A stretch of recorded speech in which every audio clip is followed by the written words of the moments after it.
नमस्कार दोस्तों, गार्गी क्लासेस पर आपका स्वागत है। डेट आज की 2 अगस्त 2022। देख लेते हैं इंडियन एक्सप्रेस के इंपॉर्टेंट आर्टिकल्स जो अभी हम इस वीडियो में डिस्कस करेंगे। आज हमारे पास में जो इश्यूज़ हैं उनमें पहला नंबर पे तो हम बात करेंगे इंडिया पाकिस्तान दोनों को 75 साल हो जाएंगे इसी महीने में इंडिपेंडेंट हुए। तो क्या स्टेटस है, क्या रिलेशनशिप है, वो जानेंगे। दूसरा है म्यांमार में क्या चल रहा है अभी, और म्यांमार के साथ हमें क्या बिहेव करना चाहिए जिससे कि वहाँ पर सिविलियंस की लाइफ को प्रोटेक्ट किया जा सकता है। तीसरा, इंडिया स्विट्ज़रलैंड रिलेशंस के बारे में जानेंगे, और एक दो पॉइंट और एडिशनल मिल जाएंगे कि दिल्ली की सरकार क्या कदम उठा रही है लिकर की सेल को लेकर के। ठीक है, तो ये कुछ मुद्दे हैं, इनको देखते हैं डिटेल में। फर्स्ट आर्टिकल है फ्रेश स्टार्ट एट 75। आर्टिकल को लिखा है सी राजा मोहन जी ने। इनका ये कहना है कि इंडिया पाकिस्तान को इंडिपेंडेंट हुए 75 साल हो जाएंगे इस महीने में। तो बहुत बुरी यादें भी हैं, जैसे कि पार्टीशन की ट्रेजेडीज़ किस तरीके से बहुत ज़्यादा ह्यूमैनिटेरियन क्राइसिस आया था पार्टीशन के बाद में, और अभी का जो स्टेटस है उसको भी देखें तो वो भी कोई अच्छी स्टेट में नहीं है, बहुत ही ज़्यादा अनफॉर्चुनेट स्टेट में बायलैटरल रिलेशन चल रहे हैं। तो मुद्दा ये है कि क्या अभी ये 75 साल का जो एज हो चुकी है दोनों कंट्रीज़ की, तो ये जो एक स्टेलमेट है जिसमें ये फंसे पड़े हैं, निकल नहीं पा रहे हैं, उलझे हुए हैं जिस परिस्थिति से, उससे निकल सकते हैं या नहीं। तो देखो, एक तरफ अगर देखें हम 75 साल की उम्र के बाद में इंडिया की तरफ अगर नज़र डाली जाए तो स्ट्रॉन्ग गवर्नमेंट है जहाँ पर प्राइम मिनिस्टर नरेंद्र मोदी जी हैं, और जिनके पास में पूरी पॉलिटिकल फ्रीडम भी है और डिप्लोमेटिक एक्शन भी वो बिना किसी प्रेशर के ले रहे हैं। और दूसरी तरफ इस्लामाबाद की बात करें तो अभी तक की जितनी हिस्ट्री रही है पाकिस्तान की उसमें बहुत से डिफ़िकल्ट टाइम्स आए हैं, उनमें से एक ये डिफ़िकल्ट टाइम अभी चल रहा है। ठीक है, अब प्राइम मिनिस्टर हैं शहबाज शरीफ। अब वो देखने वाली बात यह है कि वो कैसे पाकिस्तान को अपने एक तो इंटरनली जो कॉन्फ्लिक्ट्स हैं, जो इश्यूज़ हैं, उनको सेटल करें और इंटरनेशनली एक प्रॉपर इमेज बना सकें पाकिस्तान की। देखो, आपको पता है संघाई कॉरपोरेशन ऑर्गेनाइजेशन की मीटिंग हुई है रिसेंट। ओके, उसी की साइडलाइंस में जो कि ताशकंद उज़्बेकिस्तान में अभी meeting basically foreign affair ministers की हुई है। ठीक है, सितंबर में जहाँ तक है मेन लीडर्स की मीटिंग होगी, तो यहाँ पर है समरखंड में। ओके, तो ताशकंद में जब ये मीटिंग हुई तो वहाँ पर पाकिस्तान के external affair minister Bilawal Zardari Bhutto, उनसे जब इंटरव्यू लिया गया तो उन्होंने टीवी इंटरव्यू में इंडिया पर बिल्कुल भी अटैक नहीं किया, सीधा एग्जैक्टली वैसा काम नहीं किया जो कि शाह मसूद कुरैशी इमरान खान की सरकार में जो फॉरेन अफेयर मिनिस्टर थे, जिन्होंने इंडिया को हमेशा से आड़े हाथ लिया है। तो ऐसी परिस्थितियों में एक मैच्योरिटी शो की है अब की करंट की गवर्नमेंट ने। इसका मतलब वो कैसे भी चाहते हैं कि इंडिया के साथ में रिलेशनशिप अच्छे से मेंटेन हो सके। देखो, हमारी तरफ से तो पहले से ही स्टेटमेंट क्लियर है कि सब कुछ बदला जा सकता है पर पड़ोसी नहीं बदले जा सकते, है ना। अटल जी का स्टेटमेंट है ये।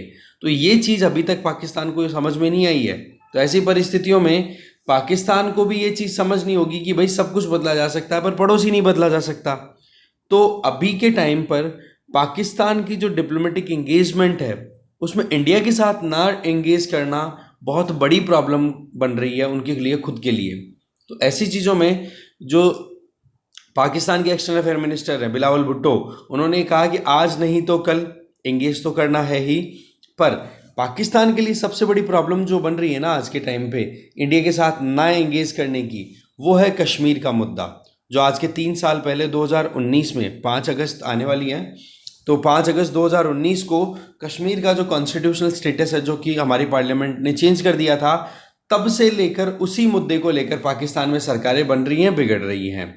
अब देखो, एक तरफ तो इमरान खान की पॉलिटिकल पार्टी जो लगातार अपनी तरफ से पूरी ताकत के साथ में फिर से पावर ग्रैब करने की कोशिश कर रही है, क्योंकि इमरान खान को हटा करके जो अपोजिशन में बैठी हुई जो सारी पॉलिटिकल पार्टीज थी ना, उन्होंने कॉलिशन क्रिएट किया। कॉलिशन की गवर्नमेंट अभी चल रही है जिसमें आपको पता है कि आर्मी चीफ जो हैं जनरल जावेद बाजवा, उनका भी सपोर्ट है।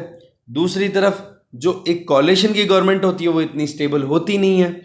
तो ऐसे में ये सरकार कब तक चलेगी उसका कोई हम लाइफ टाइम फिक्स नहीं कर सकते। कारण कि एक तो जावेद बाजवा, जिन्होंने ये जो करंट गवर्नमेंट है शहबाज शरीफ की, ये गवर्नमेंट को इंस्टॉल करने में बहुत हेल्प की है। इमरान खान को बाहर करने में आर्मी का ही बहुत बड़ा रोल था।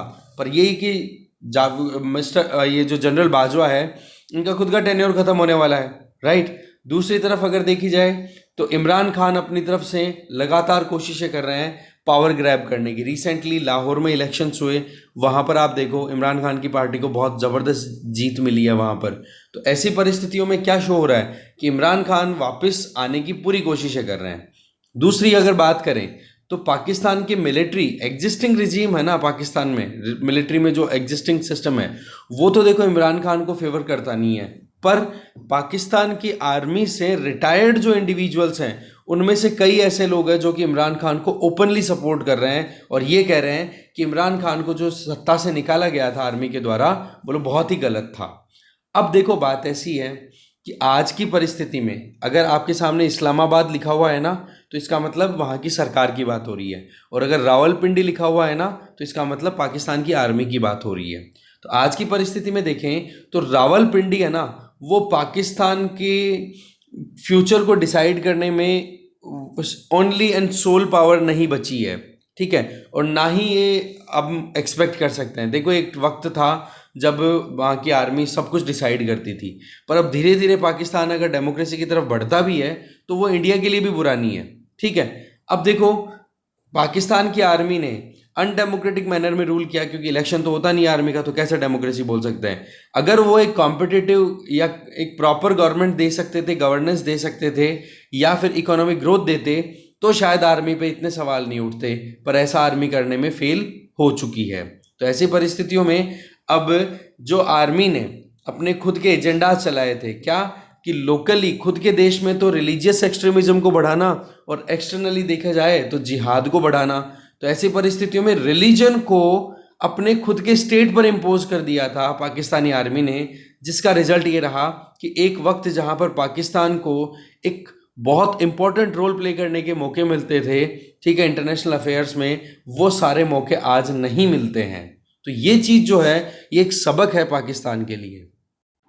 अगर पिछले 3 दशकों की बात करें ना, 2014 से पहले तक की बात की जाए या 2015 से पहले तक की, तो कश्मीर मुद्दे पर हमेशा पाकिस्तान को फेवर करते मिले थे western countries including USA.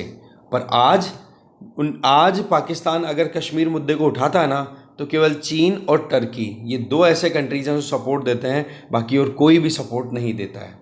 US और वेस्टर्न कंट्रीज़, फॉर एग्जांपल हम western European countries including Canada and US, इनकी बात करें, जो पहले साउथ एशिया में पाकिस्तान के थ्रू पाकिस्तान के बिना एंगेज ही नहीं करते थे, पर आज इन कंट्रीज़ की पॉलिसी देखो, इंडिया फर्स्ट पॉलिसी है साउथ एशिया में।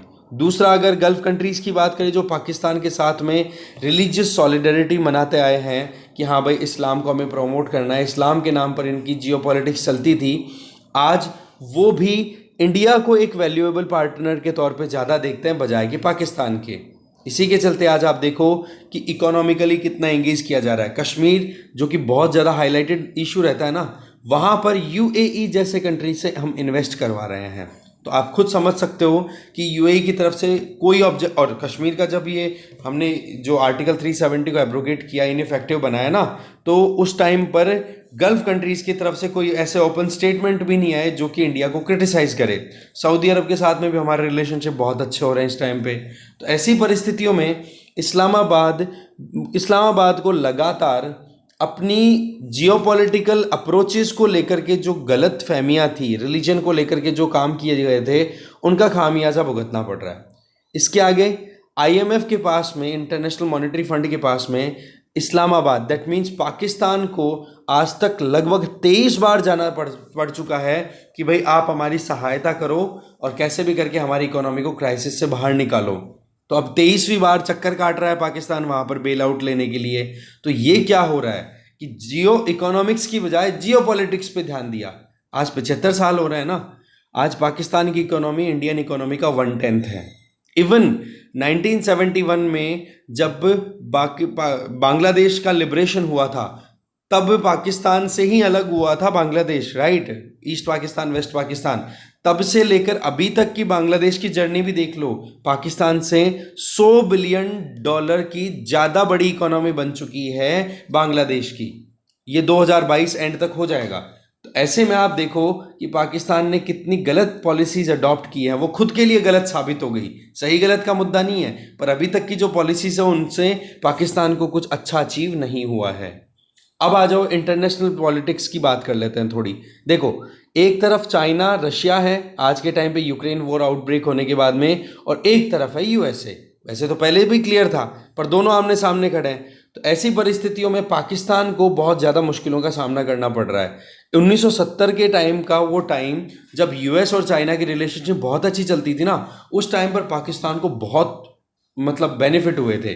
पर आज चाइना की तरफ जाएगा पाकिस्तान या फिर यूएसए की तरफ, इस डिलेमे में उलझा रहता है। और इमरान खान ने तो इस चीज़ को बिल्कुल ही मतलब पाकिस्तान के खिलाफ में खड़ा कर दिया। कैसे कि सीधा का सीधा चाइना की गोद में जाके बैठ गया। ठीक है, पहले तो यूएस और चाइना दोनों की रिलेशनशिप ठीक थी। अब यहाँ पर मुद्दा क्या चल रहा है कि एक तरफ तो ऑटोक्रेटिक रिजीम है, ऑटोक्रेसी कहाँ, चाइना में और रशिया में, ठीक है, वहाँ पर मनमानी चल रही है। और दूसरी तरफ देखें तो जो वेस्टर्न कंट्रीज हैं इंक्लूडिंग यूएस, ये कोशिश कर रहे हैं कि डेमोक्रेसी ज़्यादा से ज़्यादा प्रमोट हो। तो ऐसी परिस्थितियों में चाइना को चूज करना। दूसरी, इमरान खान ने जो भी स्टेटमेंट जो भी कदम उठाए वो एंटी अमेरिकन थे, जबकि आपको पता होना चाहिए कि अफगानिस्तान में जब भी यूएसए ने कोई एक्टिविटी की थी तो उसमें पाकिस्तान के कोलैबोरेशन के बिना कुछ नहीं हुआ। इवन कोल्ड वॉर पीरियड की बात भी करो तो पाकिस्तान के साथ जितना एंगेजमेंट साउथ एशिया में था उतना यूएसए का किसी और दूसरे कंट्री के साथ में बिल्कुल नहीं था। जैसे सीटो सेंटो और ये जो स्टैब्लिश हुए थे ग्रुप्स, ठीक है। इसके अलावा देखा जाए तो पाकिस्तान की तरफ से इमरान खान ने जो कदम उठाए उनमें एक बड़ा गजब का कदम ये था कि जब पुतिन ने ऑर्डर दिए कि हाँ भाई यूक्रेन पे अटैक कर लेना है, तो उस टाइम पर पाकिस्तान के उस टाइम के प्रधानमंत्री इमरान खान वहीं पर प्रेजेंट थे। तो ऐसी परिस्थितियाँ देखी जाए तो पाकिस्तान की क्रेडिबिलिटी पे सवाल उठाए गए, भाई क्या सोच के पाकिस्तान आगे बढ़ना चाहता है। दूसरी तरफ अगर देखी जाए तो आज अफगानिस्तान में जितनी अमेरिका की पहले एंगेजमेंट थी वो बिल्कुल ख़त्म हो रही है। तो ऐसे में पाकिस्तान की रेलेवेंस अफगानिस्तान के चलते भी बनी हुई थी, तो वो भी जा चुकी है। अब देखो कि जनरल बाजवा की बात करें तो उन्होंने तो देखो अपनी पाकिस्तानी फॉरेन पॉलिसी को चेंज करने के लिए अपनी तरफ से स्टेटमेंट भी दिए थे कि बोला अब जियो पॉलिटिक्स पे ध्यान नहीं देंगे, हम जियो इकोनॉमी पे ध्यान देंगे। इसका मतलब हम पड़ोसियों के साथ में इकोनॉमिकली एंगेज करने के लिए रेडी हैं। पर सवाल ये है ना कि क्या जनरल बाजवा की कही हुई बातें कंटिन्यू होगी, कारण कि बाजवा ने जैसे ही ये स्टेटमेंट दिए थे तो उसी के जस्ट बाद में आप देखो कि इमरान खान ने अपनी तरफ से बिल्कुल क्लियर, मतलब एक तरफ तो ओपनिंग हुई थी, थोड़ी बातचीत की कि चलो ठीक है एंगेजमेंट बढ़ेगी, पर इमरान खान ने यू टर्न की बात कर दी थी वहीं पे। पर वही चीज़ है कि स्कोप देखा जा रहा था कि कहीं एक नई शुरुआत हो सकती है, पर अभी तक तो कुछ हुआ नहीं है। वैसे अगर देखा जाए ना तो कम्युनिकेशन लेंस बिल्कुल क्लोज नहीं है और इंडिया को क्लोज करनी भी नहीं चाहिए पाकिस्तान के साथ में। इसका रिजल्ट क्या है कि फरवरी 2021 में सीज फायर ऑब्जर्वेशन में आया था इंडिया और पाकिस्तान के बीच में, वो मोर और लेस अभी तक भी कंटिन्यू चल रहा है। इसका मतलब कि दोनों कंट्रीज़ के बीच में एक पॉइंट तो कहीं ना कहीं बनता है कि हाँ जी लड़ाई, मतलब एक तो होती है ना कि कम से कम बुलेट एक्सचेंज तो नहीं हो रहा है बॉर्डर एरियाज़ की, अगर हम बात करें कश्मीर एरिया में मेनली, है ना। इसके आगे देखा जाए तो एक साथ हो सकता है कि रीसेट ना करना पॉसिबल हो सके कि इंडिया पाकिस्तान रिलेशंस को रीसेट करके जीरो से स्टार्ट किया जाए, बट छोटे छोटे कदम उठा करके आज के जो बहुत सारे क्राइसिस हैं उनको हैंडल किया जा सकता है दोनों कंट्रीज़ की तरफ से, ठीक है। इसके अलावा अगर देखे जाए तो ये सीज फायर वाला मुद्दा मैं आपको बता चुका हूँ। इसके आगे हम देखें तो हमारी तरफ से तो देखो स्टेटमेंट बिल्कुल क्लियर है, क्या कि पाकिस्तान टेरर और कश्मीर के मुद्दे को सही से मैनेज करे। कश्मीर मुद्दे पे तो फालतू स्टेटमेंट दे नहीं, और पाकिस्तान जो अपने टेररिज्म को प्रमोट करने की कोशिश करता है और टेररिज्म को रोक ले, तब जाके इंडिया बिल्कुल एंगेज करने के लिए रेडी है। और इस चीज़ पे हम बिल्कुल कहते हैं ना, हमारा जो डेमो है ना बिल्कुल टफ है, पहले की तरह नहीं है कि हाँ वीकनेस आ रही है। देखो कोalition गवर्नमेंट्स रही थी 1990 से लेकर के 2014 तक, इसलिए कोई भी इतना कड़क जवाब देना पॉसिबल नहीं था जितना कड़क जवाब इंदिरा गांधी के टाइम पे दिया गया था 1971 में, और जितना कड़क जवाब अभी की करंट गवर्नमेंट दे रही है। कारण क्या है, क्योंकि इनके पास में भाई क्लियर कट मेजोरिटी थी। हम यहाँ पे कांग्रेस बीजेपी नहीं कर रहे हैं, हम यहाँ पर ये देख रहे हैं कि ये कोalition गवर्नमेंट होने पे कितना नेशनल इंटरेस्ट को कॉम्प्रोमाइज होना पड़ता है। हाँ, कोalition गवर्नमेंट में रीजनल इंटरेस्ट बहुत ज़्यादा फुलफिल होते हैं, बहुत फ़ायदा होता है रीजनल इश्यूज़ को देखो, पर नेशनल इंटरेस्ट को बहुत ज़्यादा कॉम्प्रोमाइज़ करना पड़ा है। जब भी हम बात करें, अगर ये देखा जाए, क्या बोलते हैं, अगर हम नेशनल इंटरेस्ट की बात करें, हाँ ये बात ठीक है कि एनडीए फर्स्ट गवर्नमेंट जब थी अटल जी के टाइम पे, उस टाइम पर एक विल पावर कोalition गवर्नमेंट ने भी दिखाई थी जब कारगिल वॉर में हमने पाकिस्तान को पटक नहीं दी थी। अब देखो बात ऐसी है, 75 साल हो गए हैं, साउथ एशिया के फ्यूचर को डिसाइड करने में इन दोनों कंट्रीज का बिना कोई डाउट के बहुत इंपॉर्टेंट रोल है।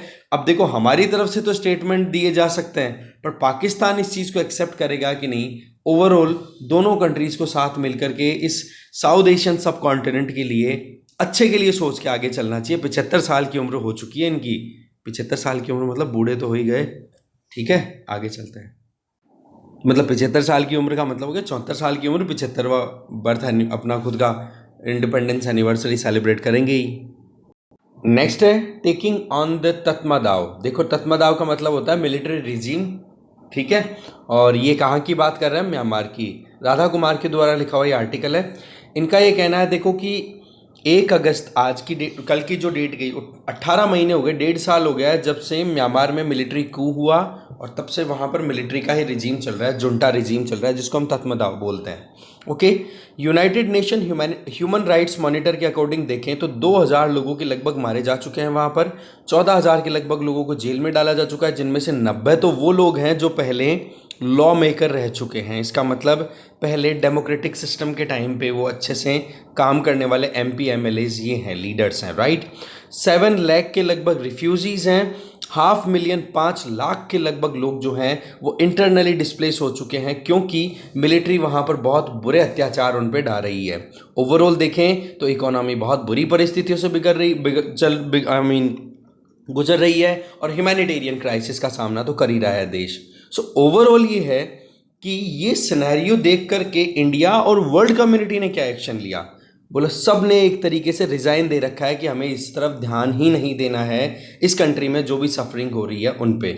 जबकि तत्मदाव के द्वारा भी रिसेंटली 4 जनों को एग्जीक्यूट किया गया, ठीक है ना, जिसमें क्या है, 4 जनों को एग्जीक्यूट किया, 2 तो MPs थे उनमें, ठीक है। अभी रिसेंट जो एक मतलब पिछली फरवरी 2021 को ही कू हुआ था ना, तो आप देख लो कि वहाँ से लेकर अभी तक जो MPs थे उनमें से चार में से 2 जनों को तो एग्जीक्यूट किया गया ना। तो हमारी तरफ से केवल स्टेटमेंट दिए गए कि हम डीपली कंसर्न्ड हैं, बाकी बोलो कुछ भी इतना इफेक्टिव स्टेटमेंट नहीं दिया गया, ना प्रॉपर एक्शन लिए गए। जबकि दूसरी तरफ हमारा एक और पड़ोसी है श्रीलंका, वहाँ पर इकोनॉमिक क्राइसिस आया तो हमने $3.5 बिलियन की असिस्टेंस दे दी, फ्यूल की या एसेंशियल कमोडिटी की जो रिक्वायरमेंट थी वो हमने सप्लाई दे दी। जबकि म्यांमार में जब ये क्राइसिस चल रहा है तो म्यांमार के लोग जब रिफ्यूज़ लेने के लिए मिज़ोरम में एंटर हुए तो हमारी होम अफेयर मिनिस्ट्री के द्वारा स्टेटमेंट आते हैं कि भाई किसी भी म्यांमारी को इंडिया में एंटर होने को अलाउ नहीं करना है।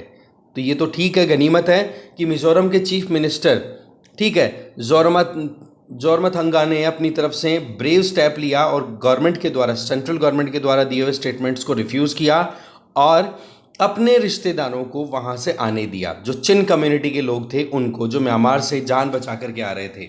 एक कमेंट आया था बहुत दिनों पहले, उसको मैं करेक्ट कर लेता हूँ, रेलेवेंस आई गई है तो। वैसे मैं टेलीग्राम चैनल पे करेक्शन डाल देता हूँ, टेलीग्राम चैनल जरूर ज्वाइन कर लो, लिंक डिस्क्रिप्शन बॉक्स में गिवन है, राइट। तो पॉइंट मेरा ये है कि चिन कम्युनिटी और मीजो कम्युनिटी दोनों क्रिश्चियन कम्युनिटी है, मैंने बुद्धिस्ट बोला था उस दिन, ठीक है, तो वो करेक्शन कर लेना। तो दोनों की दोनों क्या रिश्तेदारी है उनके बीच में। तो जो मिज़ोरम है वो बॉर्डर शेयर करता है। अब चिन कम्युनिटी के लोग, सीधी सी बात है यार, हमारे रिश्तेदार अगर हमारे यहाँ पर आकर हमारी अपनी जान बचाने की बात करें कि हमारी जान बचा लो, तो हम बचाएंगे कि नहीं। तो एग्जैक्टली वही म्यांमार की सरकार ने भी किया, मिज़ोरम की सरकार ने किया। तो करंट कंडीशन में तो ये है कि डेमोक्रेसी को सपोर्ट देने वाले लोगों को लगातार सप्रेस किया जा रहा है म्यांमार में, और मिलिट्री अपनी पावर लगातार बढ़ाई चली जा रही है। इसके अलावा एक और इम्पॉर्टेंट ऑर्गेनाइजेशन है, दैट इज आसियान। आसियान में म्यांमार की मेंबरशिप है, क्योंकि साउथ ईस्ट एशियन कंट्रीज का ये कार्टल है, ग्रुप है, पर आसियान ने भी रिस्पॉन्सिबिलिटी नहीं ली एग्जैक्टली वैसे ही जैसे इंडिया ने नहीं ली। इंडिया ने एक तरफ अपनी तरफ से श्रीलंका पर ध्यान दिया, आसियान ने म्यांमार पर ध्यान दिया, पर जितना आउटकम श्रीलंकन इकोनॉमी की तरफ से हमें मिल रहा है उतना आउटकम आप देख सकते, इकोनॉमी का मतलब वहाँ की जो पॉलिटिकल स्टेबिलिटी है थोड़ी बहुत वो तो इंश्योर हुई एटलीस्ट। इधर देखो आसियान ने जो भी कदम उठाए थे वो फेल हो गए। कैसे? आसियान की मीटिंग हुई, जुंटा की तरफ से रिप्रेजेंटेशन आता है म्यांमार की मिलिट्री की तरफ से, और 5 पॉइंट्स पे कंसेंसस निकल के आती है, जिसमें ये था कि जुंटा इमीडिएटली वायलेंस को ख़त्म कर देगा, और जो ऑलरेडी जो पहले आंग सान सूची जो वहाँ की मेन लीडर थी, पॉलिटिकल लीडर, उनकी लीडरशिप में जो गवर्नमेंट चल रही थी उनके साथ में रीनेगोशिएट करना शुरू कर देंगे जुंटा लीडर्स। तो ओवरऑल देखा जाए तो ये एक 5 पॉइंट एग्रीमेंट निकल के आता आसियान के समिट में, पर पता पड़ता है कि तत्मदाव ने अपने इन सारे पॉइंट्स को इम्प्लीमेंट करने से मना कर दिया और पोस्टपोन कर दिया, तो आसियान तो फेल हो गया। अब आ जाओ, US, European union, Australia, Canada, इनने मिलकर के जुंटा पे कहते हैं ना टारगेटेड सैंक्शंस किए हैं। इसका मतलब कि जुंटा में अलग अलग मिलिट्री जनरल्स को टारगेट करके कहा है कि इन पे हम सैंक्शंस लगाते हैं। तो बोले ये जो तरीका है ये तरीका और बाकी डेमोक्रेटिक रिजीम्स को भी समझना चाहिए। आज ईयू ने आर्म सेल्स को बंद कर दिया है, क्योंकि वो आर्म जो है जो म्यांमार में इंपोर्ट होते हैं उनको वहाँ की लोकल जनता के खिलाफ ही यूज़ किए जा रहे हैं, तो ईयू तो कैसे सपोर्ट करेगा। आसियान की बात करें तो आसियान ऐसा कदम नहीं उठा पाया जैसे कि यूरोपियन यूनियन ने उठाए। फिर बात आती है ट्रेड की। आज आसियान मेंबर्स अभी भी ट्रेड करते चले जा रहे हैं। अब जब इकोनॉमिकली वाइब्रेंट अगर बनती चली रहेगी आर्मी वहाँ की, तो वो क्यों अपनी पावर को लूज करेंगे। तो एशिया में अभी का एक ट्रेंड चल चुका है क्या? Autocracy versus democracy. अब ऑटोक्रेसी वर्सेस डेमोक्रेसी का कॉन्सेप्ट मैंने उस पहले आर्टिकल में इंटीग्रेट कर दिया था, वो एक्चुअल में यहाँ पे दिया हुआ है। कैसे?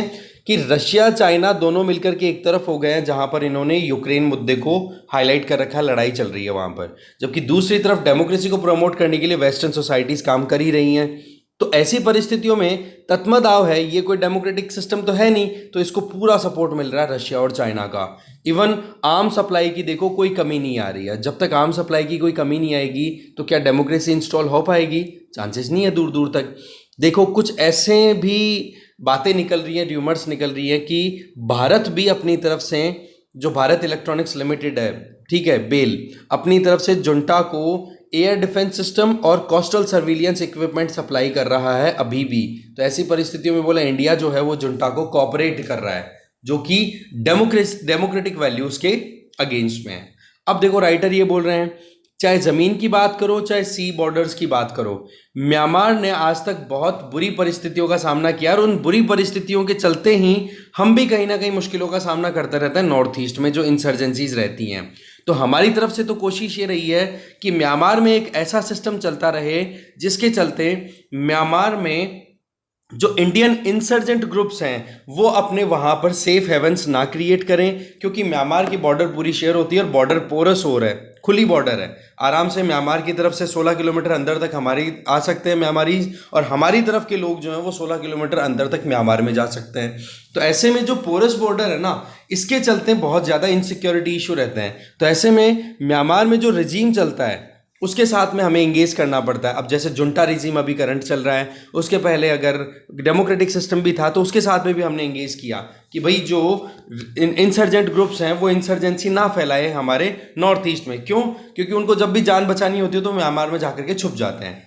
तो पिछले अगर 10 सालों की बात करें तो 10 सालों में म्यांमार में मोर और लेस वहाँ पर डेमोक्रेटिक रूल चला है। 2008 से लेकर के 2000 वैसे तो 21 तक चला है। 2008 में कॉन्स्टिट्यूशन बन गया था जिसमें यह था कि म्यांमार की मिलिट्री को 20% रिजर्वेशन मिलेगा पार्लियामेंट की सीट्स में। पर जब हम एक्सपीरियंस की अगर कंपेयर करें कि एक तो जुंटा के अंडर और एक डेमोक्रेटिक सिस्टम जो था उसके अंडर, तो जुंटा रिजीम के टाइम पे इंसर्जेंसी के इंसिडेंट्स हमें ज़्यादा देखने को मिले थे बजाय कि डेमोक्रेटिक जो रिजीम था पिछले 10 सालों का। तो ऐसे में हमें हमारे सिक्योरिटी को ध्यान में रखते हुए और डेमोक्रेटिक वैल्यूज़ को ध्यान में रखते हुए डेमोक्रेसी रीइंस्टॉल करवाने के लिए पूरी कोशिश करनी चाहिए म्यांमार में। अब देखो मिजो जो है, मिजोरम में रहने वाली जो कम्युनिटी है वो देखो बहुत ज़्यादा स्ट्रेस में है। कारण क्या है कि देखो जिस तरीके से श्रीलंका में श्रीलंकन तमिल्स के साथ में एट्रोसिटीज़ हुई थी तो उसका असर हमने जो तमिलनाडु के जो तमिल्स हैं, हमारे तमिल्स हैं, इंडियन तमिल्स, उनकी कितनी परेशानियां थी भाई, रिश्तेदार हैं, सीधी सी बात है। इसी तरीके से आप म्यांमार में जिस तरीके से एक्टिविटीज़ हो रही हैं, उनका परेशानी का इम्पैक्ट हम कहीं ना कहीं मिज़ोरम में भी देख सकते हैं। अब देखा जाए तो मिज़ो कम्युनिटी के लोग जो हैं वो करंट एडमिनिस्ट्रेशन से ये डिमांड चाह रहे थे, ये एक्सपेक्ट कर रहे थे कि एक तो म्यांमार के लोगों के लिए कंपैशन शो करेगा इंडिया, और दूसरा वहाँ पर जो डेमोक्रेटिक फोर्सेस हैं जुंटा के खिलाफ में जिन्होंने आवाज़ उठा रखी है, उनके द्वारा एक गवर्नमेंट स्टैब्लिश कर रखी है, एक ग्रुप है जिसका नाम है द नेशनल यूनिटी गवर्नमेंट, बोलो उसको सपोर्ट मिलेगा। पर इन दोनों चीज़ों को सपोर्ट नहीं मिल रहा, ना तो वहाँ के लोगों के लिए कंपैशन है इंडियन गवर्नमेंट के दिमाग में, और ना ही वहाँ पर जुंटा के अगेंस्ट में जो नेशनल यूनियन गवर्नमेंट बनी हुई है उसको सपोर्ट मिल रहा है। वो बात ठीक है कि अभी तक इंटरनेशनल कम्युनिटी ने जुंटा को भी एक्सेप्ट नहीं किया है और ना ही यूनिटी गवर्नमेंट को एक्सेप्ट किया है, मतलब अभी तक म्यांमार को कोई प्रॉपर मैनर में रिकॉग्निशन नहीं मिला हुआ है इंटरनेशनल कम्युनिटी की अगर बात करें तो। फिर दूसरी तरफ जो ये जो जुंटा के अगेंस्ट में वहाँ की यूनियन गवर्नमेंट बनी हुई है ना, उसकी एक आर्म्ड विंग है जिसका नाम है पीपल्स डिफेंस फोर्स, जो कि डेमोक्रेटिक सिस्टम को रीइंट्रोड्यूस करने के लिए फाइट कर रही है। पर वही चीज़ है कि उसको कोई सपोर्ट नहीं दिया जा रहा है इंडिया की तरफ से, और बाकी दूसरा भी किसी और कंट्री के द्वारा। तो ऐसी परिस्थितियों में डेमोक्रेसी के लिए जो फोर्स काम कर रही है ना वहाँ पर, वो वीक पड़ती चली जा रही है। एक तरफ जब हम देखें तो यूक्रेन को डिफेंड करने के लिए यूरोपियन कंट्रीज और यूएसए ने जो फुल सपोर्ट दे रखा है, मिलिट्री सपोर्ट, एग्जैक्टली वैसा किसी भी एशियन कंट्री ने नहीं किया है म्यांमार में, म्यांमार की डेमोक्रेटिक फोर्सेस को सपोर्ट करने के लिए। तो ऐसी परिस्थितियों में हमें यूरोप से कुछ सीखना चाहिए। इसके आगे अगर देखा जाए तो यूनाइटेड नेशन सिक्योरिटी काउंसिल में अभी आप देखो कि इस मुद्दे को कंडेम करने की पूरी कोशिशें की जाती हैं, पर हर बार अब तो रशिया और चाइना पूरा खुल के आ रहे हैं भाई म्यांमार के साथ में, तो क्रिटिसिज्म होता नहीं है। ठीक है, आज तत्मदाव अगर कंटिन्यू करता है ना, तो उसके पीछे सपोर्ट किसका आ रहा है? मेन सपोर्ट रशिया और चाइना का आ रहा है। 2008 में एक कॉन्स्टिट्यूशन बनाया गया था म्यांमार में, जिसमें 20 लेजिस्लेटिव सीट्स जो थी, 20% लेजिस्लेटिव सीटें जो थी, वो म्यांमार की मिलिट्री के लिए रखी गई। तो आप देखो कि डेमोक्रेसी भी पार्शियली लाई गई थी, 100% डेमोक्रेसी नहीं थी, पर देखो कि लोगों को बहुत ज़्यादा परेशानी होने लग गई थी कि भाई मिलिट्री का क्या मतलब है भाई डेमोक्रेसी में, एक इलेक्टेड बॉडी में, लेजिस्लेचर में मिलिट्री का क्या मतलब है। तो जब लोगों ने आवाज़ें उठानी शुरू कर दी तो फिर बाद में आपको पता ही है तत्मदाव वापस आ जाता है, जुंटा रूल वापस आ जाता है। अभी क्या कोशिश की जा रही है म्यांमार में, जो मिलिट्री जनरल है, जनरल हेलियांग, तो उनका ये सोचना है, एक्सपर्ट्स का ये कहना है कि ये बंदा जो है वो नॉर्थ कोरिया की तरह सिस्टम चलाना चाहता है कि जब तक मिलिट्री पावर में रह सके तब तक मिलिट्री को ही हमें कंटिन्यू पावर में रखना है, कम्युनिस्ट सिस्टम लाने की। और चाइना तो इस चीज़ को डेफिनेटली सपोर्ट करेगा, है कि नहीं। फिर आ जाती है बात आगे, देखो म्यांमार हमारा पड़ोसी देश है और यहाँ पर कोई पहली बार जुंटा रूल तो आया नहीं है। तो यहाँ पर राइटर सीधा एक ही चीज़ बोल रही हैं कि आसियान कंट्रीज़ को और क्वाड कंट्रीज़ को मिलकर के म्यांमार के अगेंस्ट एक्शन लेना चाहिए। ठीक है, अब क्वाड में आपको पता है कौन कौन से मेंबर्स हैं, आसियान में देखें तो साउथ ईस्ट एशिया के 10 कंट्रीज़ हैं। तो टोटल देखा जाए ना, तो जब तक प्रॉपर एक्शन ये आसपास के जो इंपॉर्टेंट ग्रुप्स नहीं लेंगे, मल्टीलेटरल प्लेटफॉर्म्स नहीं लेंगे, तो बोले जुंटा रिजीम को आप अंडर प्रेशर नहीं ला पाओगे और ना ही वो रिट्रीट करेगा, हटेगा।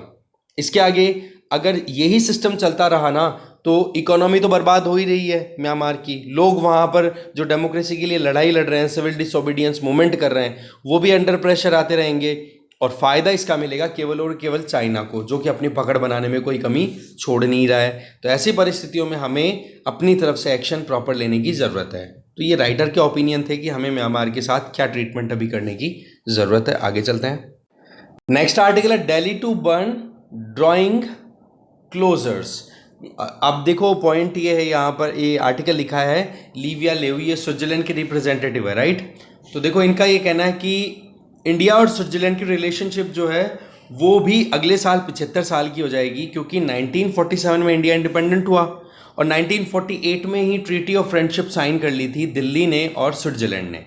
तो बोला ऐसे करके हम भी 75 साल पुरानी दोस्ती निभानी हमारी कंप्लीट हो जाएगी। आज इंडिया और स्विट्जरलैंड के बीच में अगर कोलैबोरेशन की बात करें, digital transformation, health, life science, meditech, infrastructure, clean tech, fintech, blockchain, artificial intelligence या फिर इंडस्ट्रियल रेवोल्यूशन 4.0, इसमें अच्छा एंगेजमेंट है, इन्वेस्टमेंट हो रहा है ज़्यादा से ज़्यादा, इनोवेशन बहुत ज़्यादा हो रहा है। आज स्विट्जरलैंड इंडिया का 12th लार्जेस्ट इन्वेस्टर कंट्री है इंडिया में, ठीक है।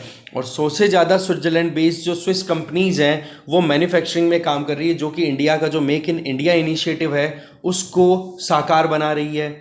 इसके आगे देखा जाए तो ट्रेड टॉक्स चल रही हैं, जिसमें स्विट्जरलैंड के लिए अगर हम एक अम्ब्रेला टर्म यूज़ करें तो यूरोपियन फ्री ट्रेड एसोसिएशन, वो और इंडिया, इनके बीच में एंगेजमेंट चली रही है कि कोशिशें ये हो रही है कि कैसे भी करके इनका प्रॉपर एक फ्री ट्रेड एग्रीमेंट साइन हो जाए तो हम ट्रेड को और बूस्ट कर पाएंगे, हमारा एक्सपोर्ट भी बढ़ेगा। बट कुछ ऐसे मुद्दे हैं जो कि अभी भी फंसे पड़े हैं। अब आपको क्या करना है, India Europe free trade agreement के बारे में एक बार ढंग से पढ़ लेना है। इसके आगे आज जिस तरीके से डिजिटलाइजेशन हो रहा है इकोनॉमीज़ का, उसमें इंडिया स्विट्जरलैंड रिलेशनशिप बहुत हद तक आगे जाती हुई दिखाई दे रही है। नई टेक्नोलॉजीज़ की बात करें तो स्विट्जरलैंड रिसर्च एंड डेवलपमेंट में बहुत आगे है, उसका बेनिफिट इंडिया में इंडस्ट्रियल रेवोल्यूशन 4.0 को डेफिनेटली मिलेगा। इसके अलावा यूनाइटेड नेशन सिक्योरिटी काउंसिल में नॉन परमानेंट मेंबर के तौर पे स्विट्जरलैंड बोले पहली बार इलेक्ट हुआ है। तो ऐसी परिस्थितियों में इंडिया, जो कि बहुत बार इलेक्ट हो चुका है, पहले लगभग 6-7 बार इलेक्ट हो चुका है India United nation security council में नॉन परमानेंट मेंबर के तौर पे, तो हम इंडिया से अपने एक्सपीरियंसेस लर्न करते हैं कि हाँ भाई आप बताइए कैसे कैसे हम आगे बढ़ सकते हैं, क्या करना चाहिए। तो ऐसी परिस्थितियों में बोलो कोलैबोरेशन के लिए हमारे पास में कोई कमी नहीं है। फिर राइटर जो है दोनों कंट्रीज़ के लिए बोल रही हैं पीस लविंग कंट्रीज़ हैं, हम किसी पे अटैक नहीं करते हैं, लड़ाई नहीं करते हैं, ठीक है। इसके बावजूद चाहे हमें प्रॉब्लम का अभी देखो यूक्रेन पे जो अटैक किया गया रशिया का, तब थोड़ा सा स्विट्जरलैंड ने अपनी तरफ से कड़क स्टैंड लेने की कोशिशें की है कि भाई वाकई में हमें भी कुछ करने की ज़रूरत है, नहीं तो कल को ना छोटे देश देख करके कोई बड़ा कंट्री हमारे ऊपर अटैक कर देगा तो हम कैसे बचेंगे, हमारी सॉवरेनिटी को कॉम्प्रोमाइज़ होते हुए हम कैसे देख सकते हैं। क्लाइमेट चेंज के मुद्दे को देख लो, सिक्योरिटी के मुद्दे को देख लो, इन सब में कन्वर्जेंस आ रही है इंडिया और स्विट्जरलैंड के बीच में। और फिर लास्ट में जाते जाते बोल रही हैं राइटर कि 2023-24 की अगर बात करें, ठीक है, तो स्विट्जरलैंड जो है वो यूनाइटेड नेशन सिक्योरिटी काउंसिल में ट्रांसपेरेंट मैनर और अकाउंटेबिलिटी इंश्योर करना चाहती है। और इंडिया की तरफ से हम जानते ही हैं कि इंडिया जो है वो यूनाइटेड नेशन सिक्योरिटी काउंसिल में रिफॉर्म्स चाहता है। इसका मतलब इंडिया की तरफ से तो डिमांड है कि वर्ल्ड ऑर्डर को, जो आज का करंट सिस्टम है, उसको रिप्रेजेंट करने वाले यूनाइटेड नेशन सिक्योरिटी काउंसिल का सिस्टम होना चाहिए। जबकि इंडिया को आपको पता है, जबकि आज वर्ल्ड की आप 2023 में तो लार्जेस्ट पॉपुलस कंट्री हो जाएगा, यूएन पीस कीपिंग फोर्सेस में भी इंडिया का कंट्रीब्यूशन कोई कम नहीं है। और आज इंटरनेशनल प्लेटफॉर्म्स पे इंडिया की रेलेवेंस हमेशा बनी रहती है, ठीक है। अब खुद देख लो ना, जिस तरीके से वेस्टर्न कंट्रीज की नज़रों में इंडिया जिस तरीके से हाई हुआ है, हम दोनों आर्टिकल्स में देख चुके हैं अच्छे से कि कैसे कॉड में रेलेवेंस देखो या फिर इंटरनेशनल प्लेटफॉर्म्स में देखो कि एससीओ की साइड लाइन में पाकिस्तान के एक्सटर्नल अफेयर मिनिस्टर कुछ भी ऐसा स्टेटमेंट नहीं देते हैं जो कि इंडिया को डिफेम करे, राइट। तो ऐसी परिस्थितियों में इंडिया की रेलेवेंस को हमारे दुश्मन भी समझ रहे हैं, समझ रहे हो। तो ऐसी परिस्थितियों में इंडिया जो चाहता है उसको सपोर्ट करने के लिए बाकी कंट्रीज भी हैं, पर मुद्दा कहाँ आके अटकता है, चाइना पे। चाइना बिल्कुल भी तैयार नहीं होगा, क्योंकि सबसे बड़ी अगर सरदर्दी चाइना के लिए कोई तैयार होती है ना तो वो इंडिया ही होती है, ठीक है। क्योंकि चाइना फिर अपनी मनमानी नहीं कर पाएगा ना। कि आज इंडिया के साथ में क्यों रिलेशनशिप बढ़ रही है वो भी आपको पता है, क्योंकि रशिया इतना रिलायबल पार्टनर बन नहीं सकता है वेस्ट का। चाइना पहले से एक रोड़ा बन रहा है वेस्टर्न कंट्रीज़ के लिए। जापान, ऑस्ट्रेलिया इतने स्ट्रॉन्ग बन नहीं सकते क्योंकि उनके पास में ह्यूमन रिसोर्स की कमी है। फिर बाद में ऑप्शन बचता है केवल इकलौती वर्ल्ड की largest democracy, that is India. तो ऐसी परिस्थितियों में इन कंट्रीज़ का रिलेशन इंडिया के साथ में इंप्रूव होना लाजमी है, ठीक है। और दूसरा, हमारी जो वैल्यू सिस्टम है वो बहुत ही, एक कहते हैं ना कि वसुदेव कुटुंबकम वाला कॉन्सेप्ट पे हम चलते हैं कि हम किसी को भी इतना परिवार, एक पूरी दुनिया को ही हमने पूरा परिवार समझा है। तो ऐसी परिस्थितियों में हम किसी के लिए बुराई नहीं समझते। और हमारा कॉन्स्टिट्यूशन आर्टिकल 51 क्या कहता है डीपीएसपी में, पीसफुल एग्जिस्टेंस की बात करते हैं हम, राइट। तो ऐसी परिस्थितियों में इंटरनेशनल रिलेशन में हमने कभी जानबूझ के कभी लड़ाई नहीं की है आज तक, अगर हिस्ट्री उठा के देखी जाए तो। ओवरऑल पॉइंट क्या है ये मुद्दा था स्विट्जरलैंड और इंडिया रिलेशन का। दोनों की तरफ से विल है कि हाँ जी, यूनाइटेड नेशन सिक्योरिटी काउंसिल की वर्किंग में ट्रांसपेरेंसी आनी चाहिए, काम करने में अकाउंटेबिलिटी फिक्स होनी चाहिए, मन में आए जो एक्शन ना लिए जाएं, और इंडिया जो चाहता है वो रिफॉर्म्स एक्सपेंड करो भाई। यूनाइटेड नेशन सिक्योरिटी काउंसिल के जो मेंबर्स हैं उनमें मेनली परमानेंट मेंबर्स की बात हो रही है, जिनको वीटो पावर मिली हुई रहती है। ठीक है, तो इसमें देखते हैं, ये है मुद्दा इंडिया स्विट्जरलैंड। तो थोड़ा सा और एक्सप्लोर कर लेना, इसमें राइटर खुद के बारे में ज़्यादा बातचीत कर रही है और इतना ज़्यादा कोई ब्रॉड है नहीं, कुछ इश्यूज भी हैं। ठीक है ना, जैसे स्विस बैंक में जो पैसा डाले जाते हैं ब्लैक मनी इंडियंस की, उसके से रिलेटेड डेटा जल्दी से शेयर नहीं किया जाता, तो वो एक इशू अलग है। तो थोड़ा सा इंडिया यूरोप और इंडिया स्विट्जरलैंड रिलेशंस को रिवाइज कर लेना, और बाकी इंडिया म्यांमार और इंडिया पाकिस्तान, ये रिलेशनशिप भी हमने आज तो इंटरनेशनल अफेयर से रिलेटेड ही ज़्यादातर तीनों आर्टिकल्स हमने वहीं से देखे हैं। इसके आगे एक ही आर्टिकल है कि दिल्ली की सरकार के द्वारा फ्लिप फ्लॉप देखने को मिल रहा है। कैसे? कभी हाँ कभी ना। फ्लिप फ्लॉप का मतलब ही होता है, ठीक है, कैसे कि लिकर जो है उसको रेगुलेट करने के लिए पॉलिसी फॉर्मुलेट की जाती है दिल्ली सरकार के द्वारा, और उसमें ये प्रोविज़न किया जाता है कि लिकर को हमें कैसे भी करके कंट्रोल करना है। पर अब क्या होता है कि लिकर पे मोनोपोली स्टैब्लिश करना चाहती है दिल्ली की सरकार, और वहाँ पर प्राइवेट प्लेयर्स हैं उनको आउट करना चाहती है। जबकि आपको पता है कि जो लिकर है ये कोई स्ट्रेटेजिक इंडस्ट्री तो है नहीं कि जहाँ पर डिसीजन मेकिंग बहुत इंपॉर्टेंट है, जिसका इम्पैक्ट एक स्टेट की गवर्नेंस पे आता है या कुछ और। ठीक है, तो ऐसी परिस्थितियों में प्राइवेट प्लेयर्स को ज़्यादा रोल प्ले करना चाहिए बजाय कि गवर्नमेंट को, क्योंकि आज हम एक सोशलिस्टिक कंट्री ना होकर के कैपिटलिस्टिक कंट्री, कैपिटलिज्म की तरफ मूव करने वाली कंट्री है। बेशक हम एक मिक्स्ड इकोनॉमी है जहाँ पर गवर्नमेंट और प्राइवेट दोनों का रोल ज़्यादा है, पर जहाँ जहाँ पर हो सकता है वहाँ पर गवर्नमेंट अपना रोल कम कर रही है, केवल एक रेगुलेटर फैसिलिटेटर का काम कर रही है, और प्राइवेट सेक्टर को प्रॉपर काम करने का मौका दिया जा रहा है, जिससे कि एम्प्लॉयमेंट भी क्रिएट हो सके, क्योंकि सरकार फिर क्या क्या चीज़ें मैनेज करेगी। ओवरऑल ये है गवर्नमेंट, दिल्ली की गवर्नमेंट का ये टारगेट है कि रेवेन्यू 27% के लगभग इंक्रीज हो जाएगा अगर शराब की दुकानें दिल्ली की सरकार खुद अपने अंडर में ले लेगी। तो बोले ये चीज़ें यू टर्न शो करती है, जो कि ठीक बात नहीं है। यहाँ पर प्राइवेट सेक्टर को प्रमोट करना चाहिए, तो ये एक छोटा सा पॉइंट है। बाकी तो इतना कुछ खास बताया हुआ है नहीं इसमें। ठीक है, इस डिस्कशन को यहीं ख़त्म करते हैं। लिकर माफिया को कंटेन करने के लिए पॉलिसी लाई गई थी, नाम तो लिकर माफिया को कंटेन करने की है, बट एक्चुअल में ये जो कहते हैं ना लिबरलाइजेशन के अगेंस्ट में जाता हुआ सिस्टम दिख रहा है। ठीक है, डिस्कशन यहीं खत्म है। Thank you very much. बचे हुए आर्टिकल्स पे आप नज़र डाल लेना।